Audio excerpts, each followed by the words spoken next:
face the rising sun. Comfort me through all the pain that life may bring.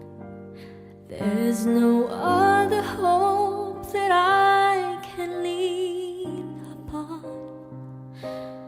Lead me, Lord, lead me all my life. Walk by me,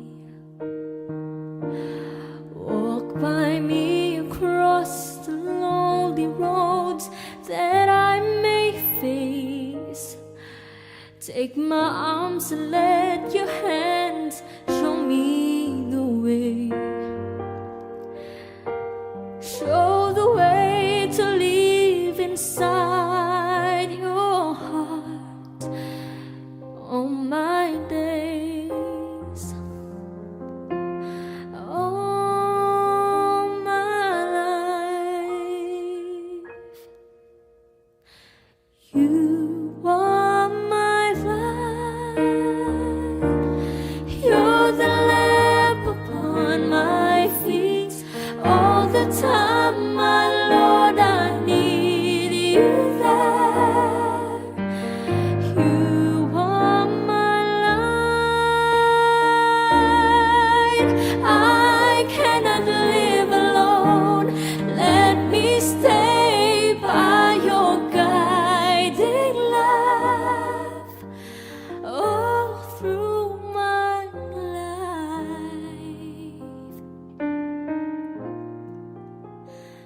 Lead me, Lord.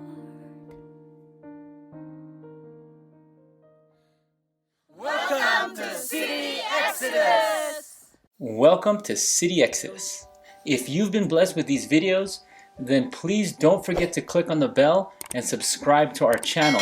That way you can be notified of all the new videos that come out. Also, please share these videos as well if you feel it will encourage someone you may know. Be sure to also check out our other video playlists, such as the medical missionary work, and of course our episodes on country living, and our special updates. Speaking of updates, we have been doing multiple projects here on the homestead. So one project I've recently been working on is rerouting our main line and teeing it off into our garden. Our garden was our tester garden, if you recall, where we grew some eggplant, some strawberries, raspberries, blackberries, goji berries, some corn, some guava, fig, pomegranate, and squash, serrano peppers, and green beans. We also are putting a sink there, a little utility sink to rinse off some vegetables and fruits that we may pick and harvest. This main line will also be branched out to a bigger garden, which we're starting to work on for the winter, to grow some winter crop and do some long row gardening. Hopefully we get to start that soon. Exciting times, and also working on our perimeter fence. So I wanted to give you also an update on our treatment room. As you know, in some of the earlier episodes, some previous episodes, we mentioned after the experiences we had with my parents, with all the different people in need of natural remedies and people who are getting sick, that we know we are actually moving forward with this project. We've got a brother from San Diego, and he's helping us do the floor plans and getting the permits. We also have people here that are willing to help, that are going to help build it. And so the project is underway. We're starting to call some of our resources out here to get the land leveled and get the foundation ready. And so we are underway, and please keep that in prayer. If you'd like to donate to this project, our home sanitarium, this treatment room, please feel free to visit our website and go to the support page, and there you could give a love offering to this cause for our project. Please also specify if that's what it's for as well, so we know that this could go for this project directly. We've also been doing quite a few speaking engagements at different homes, at different churches. It's just very encouraging seeing that that there are many brethren out there that are very interested, seeing the signs of the times and things that are going on, that are interested in not only country living, but also the health message. Kim has done some cooking classes and has also done some places where she's showing people how to cook healthy, plant-based food. And it's been a blessing to be able to go to different places, to meet with brethren interested in the work for the last days and interested in having better health, and also current events that are going on, along with the need to move to the country. We've also been getting many people come and visit here where we live, to experience the country living and to see what we're doing out here, and to see our little community here of Adventists. And so it's been such a blessing meeting all types of people coming from different states and cities, and seeing why they're interested. And we'd love to share many of their stories, because some of them actually had purchased land, and they're just amazing stories, and how they were able to acquire this land. And soon we'll be filming these episodes and having them come on to our new segment, Country Living Chronicles. And hopefully we can get those out to you soon, so you can hear these amazing stories. I'd love to share these stories with you now, but I don't want to spoil it. I don't want to butcher it. I want them to tell you directly, and hopefully encourage you in your walk and in your journey from the city to the country. And for those of you who are still in the valley of decision, still living in the city and still contemplating whether or not it's even possible, or if it's even worth considering leaving the city and leaving where you're at and to move into the country, I wanted to encourage you with this object lesson that I learned myself from just working in the garden. You know, one day, well, right now it's beginning of winter. We've had our first frost already. Our crop has pretty much wiped out except for the berries. But I remember just a few weeks ago, before the first frost, I was at the eggplant, and I believe we had visitors, and I was trying to get some for them and allow them to kind of harvest some of the eggplant we had. And I thought about at that point, like, how many eggplants we had already harvested from this one plant. And it was about April, I want to say it was about April or May when we first planted this eggplant. And I remember specifically us getting it at Home Depot. And because it's our first garden, and it's because it's the first time I was really planting something, I didn't start from seed. I didn't know how to really start from seed and then transplant it. So I just said, I'm just going to get one that's already kind of in a little pot with some nice soil. And I saw that these eggplants were already having some flowers on it. You know, at Home Depot or Lowe's or a local nursery you go to, you see these plants, and they're in these little pots. And so I remember bringing it home, and I remember seeing that eggplant, seeing it in that small pot. It was moist soil. You could tell this was babied, and it was in a nice shaded, kind of a little bit of sun in Home Depot outside. And I remember bringing it to our property and seeing when us barely just starting the garden, it was just dirt. It was just dry, barren dirt. And it's amazing, for some of you that have seen some of the episodes where you might have seen wood chips on it. I'm not doing the Back to Eden gardening. It's a different that's totally different from what I'm doing. I'm just pretty much putting it in the soil and just covering it with wood chips, just as mulch, as a way to retain water and give it some shade, the soil, so it won't so the water, it could retain moisture longer, and I don't have to water it as frequently. And so I put this eggplant in the ground pretty much as the ground was. And if you really think about it, it was already October when I was doing this harvesting, and we had about 60 eggplant from that one plant, and it's just been giving us non-stop eggplant. It's bearing so much fruit. And when I really sat and thought about it, I looked at this eggplant, who at first really was in a nice little small pot with rich soil. It thought that it was rich. It thought that it could probably flourish in that small pot. But me, the farmer that I wanted to be, wanted it to go in this dry, barren dirt. And I didn't put any amendments. And I just put it in there, and it flourished. It flourished. And when you really think about it, it's very similar to what our life is like. And at times we think to ourselves that we're rich. We are in need of nothing. We'll flourish. We're okay. But the divine farmer wants to put us in this dry, barren soil that you don't think you'll be able to make it. But little did we know that the divine farmer knows a lot better than us and can sometimes put us out of our comfort zone, out of the norm, and put us where he knows best, even if to us it doesn't look right.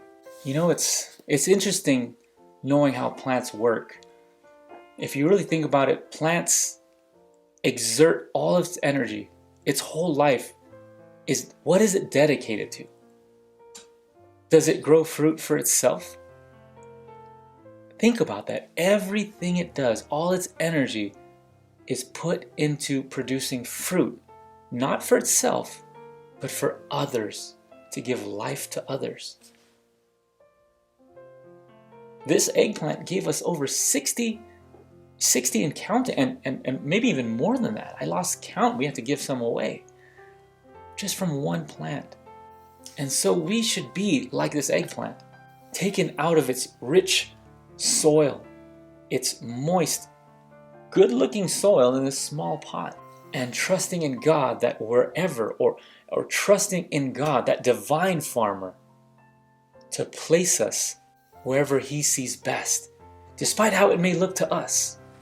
No matter how bad or dry or ugly, but it will definitely be a place where we can grow and bear much fruit. After all, isn't that what we're here for? To bear fruit, to build the kingdom of God, to win souls, to gain character. Who will be warned? We say again, out of the cities. Do not consider it a great deprivation that you must go into the hills and mountains, but seek for that retirement where you can be alone with God to learn His will and way. And yes, it won't be easy. It will be out of your comfort zone.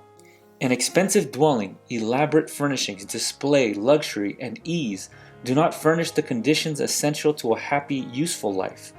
Jesus came to this earth to accomplish the greatest work ever accomplished among men. He came as God's ambassador to show us how to live so as to secure life's best results. What were the conditions chosen by the infinite Father for His Son? A secluded home in the Galilean hills, a household sustained by honest, self-respecting labor, a life of simplicity, daily conflict with difficulty and hardship, self-sacrifice, economy, and patient, gladsome service, the hour of study at his mother's side with the open scroll of Scripture, the quiet of dawn or twilight in the green valley, the holy ministries of nature, the study of creation and providence, and the soul's communion with God. These were the conditions and opportunities of the early life of Jesus. Read the history of Abraham, Jacob, and Joseph, of Moses, David, and Elisha.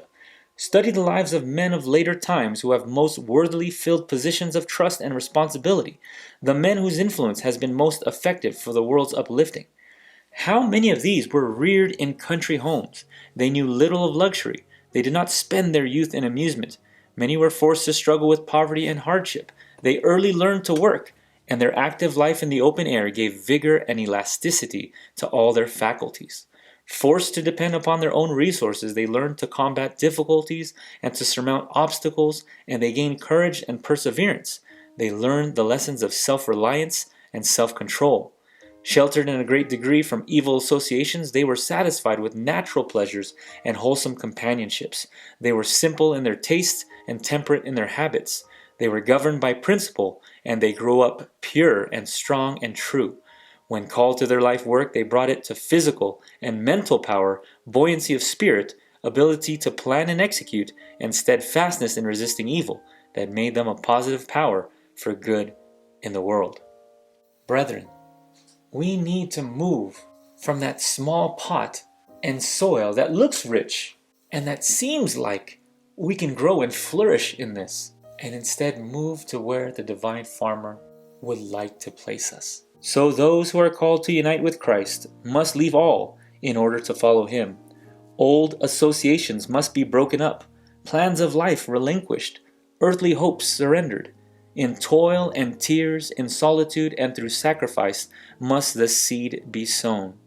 That soil may look dry and it may look barren. It may look like it would be lacking in nutrients, but the divine farmer knows where he could plant you so you can flourish and bear much fruit and fulfill your heavenly duty to glorify God. Plants are so selfless. Again, it demonstrates such selflessness to devote its whole life to feed others and give life to others. Jesus is coming soon, friends.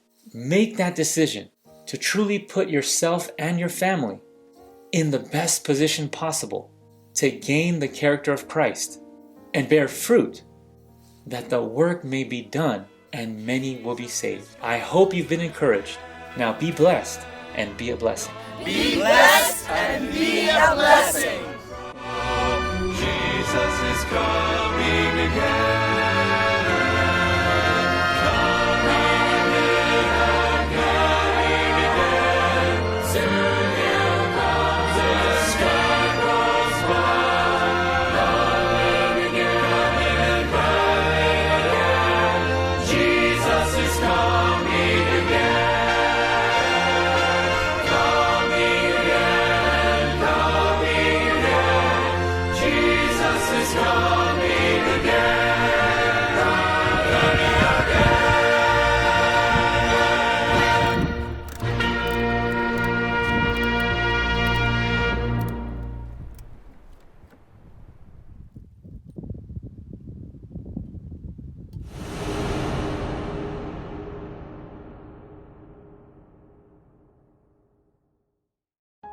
City Exodus has committed itself to spreading the present truth messages in these last days, not only to our brethren, but to the surrounding communities that we are a part of or visit.